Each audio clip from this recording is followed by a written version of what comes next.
এই প্রশাসনিক কোর হাত থেকে বাংলাদেশকে উদ্ধার করতে হবে। থানা লুট হবে, আসামিদেরকে ধরবে থানা, আর আপনি দল বল সাইয়া নিয়ে আসবেন। ঠিক একই কাণ্ড যেদিন ভোটের দিন ঘটবে 2 দিন আগে, সন্ত্রাসীদেরকে ধরবে আর আপনারা গিয়ে থানা ঘেরাও করে সারাই নিয়ে আসবেন। এটা ভোটকে প্রভাবিত করবে। মাস্তানদের হাতে এলাকার কেন্দ্রগুলো বন্দী হয়ে যাবে, কেউ ভোট দিতে পারবে না। 4000 লোককে তারা কেন্দ্র থেকে শুরু করে রুট লেভেল পর্যন্ত দলের ইমেজ রক্ষা করার জন্য বহিষ্কার করছেন, তা নাহলে দলের ইমেজই থাকে না। এরা এই বাংলাদেশে যেভাবে চাঁদাবাজি, প্রত্যেকটি বাজার থেকে যেভাবে চাঁদা তোলা হয়েছে, এটা কি বাংলাদেশের কোন রাজনৈতিক এবং নির্বাচনী পরিবেশ নিশ্চিত হয়েছে বলা যাবে? বাংলাদেশে আর কোন প্রশাসনিক কো হতে দেওয়া হবে না।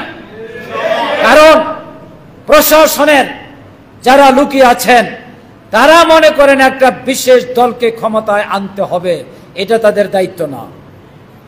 দায়িত্ব হলো জনগণ যাকে ভোট দিবে তারাই ক্ষমতায় আসবে।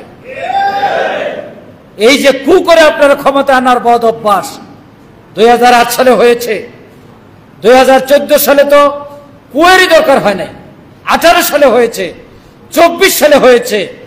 এই প্রশাসনিক কোর হাত থেকে বাংলাদেশকে উদ্ধার করতে হবে, এটাই আমির জামাতের বক্তব্য।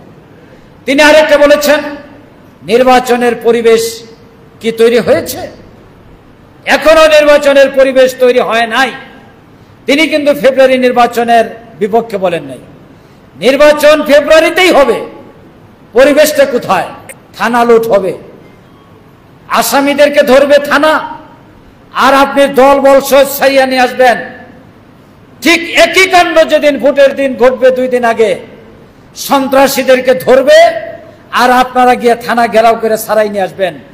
এটা ভোটকে প্রভাবিত করবে। মাস্তানদের হাতে এলাকার কেন্দ্রগুলো বন্দী হয়ে যাবে, কেউ ভোট দিতে পারবে না। এইটার প্রতি আমির জামাত ইঙ্গিত করে বলেছেন ভোটের কোনো পরিবেশ নাই। এই পর্যন্ত 150 লোকের বেশি খুন হয়েছে, খুব বেশি না। 4000 লোককে তারা কেন্দ্র থেকে শুরু করে রুট লেভেল পর্যন্ত দলের ইমেজ রক্ষা করার জন্য বহিষ্কার করছেন, তা নাহলে দলের ইমেজই থাকে না। এরা এই বাংলাদেশে যেভাবে চাঁদাবাজি, এই যে কুরবানির ঈদ গেল, বাংলাদেশের প্রত্যেকটা গরুর হাটের যে ইজারা, প্রত্যেকটি বাজার থেকে যেভাবে চাঁদা তোলা হয়েছে, এটা কি বাংলাদেশের কোন রাজনৈতিক এবং নির্বাচনী পরিবেশ নিশ্চিত হয়েছে বলা যাবে? বলা যাবে না। সবকিছুকে ইঙ্গিত করে আমির জামাত বলেছেন নির্বাচনের পরিবেশ নিশ্চিত করতে হবে। প্রিয় ভাইয়েরা, এবার আমরা 7টি কারণকে সামনে রেখে জাতীয় সমাবেশের ডাক দিয়েছি। এর পিছনে আরো অনেক জাতীয় আন্তর্জাতিক কারণ আছে। এই কারণকে সামনে রেখে বাংলাদেশের ইতিহাসে সর্ববৃহৎ জনসমুদ্র হবে আগামী 19শে জুলাই সোহরাওয়ার্দী উদ্যানকে কেন্দ্র করে, ইনশাআল্লাহ। আমি কেন্দ্র করে শব্দটা কেন বললাম?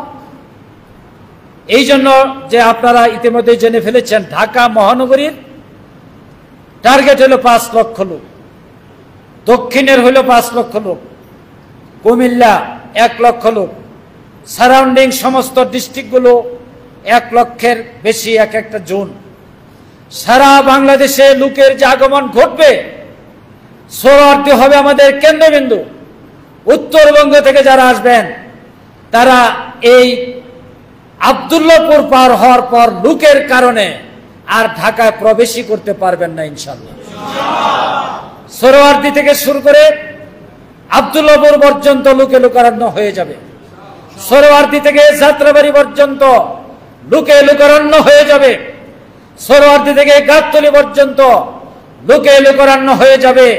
সেই দিন শুধু সোহরাওয়ার্দী নয়, সারা ঢাকা মহানগরী থাকবে জামাত ইসলামের লক্ষ লক্ষ সাধারণ মানুষ সহ জামাত নেতা কর্মীদের পদভারে মুখরিত মহানগরী, ইনশাআল্লাহ। সারা বিশ্বকে আমরা অনেকগুলি মেসেজ দিতে চাই।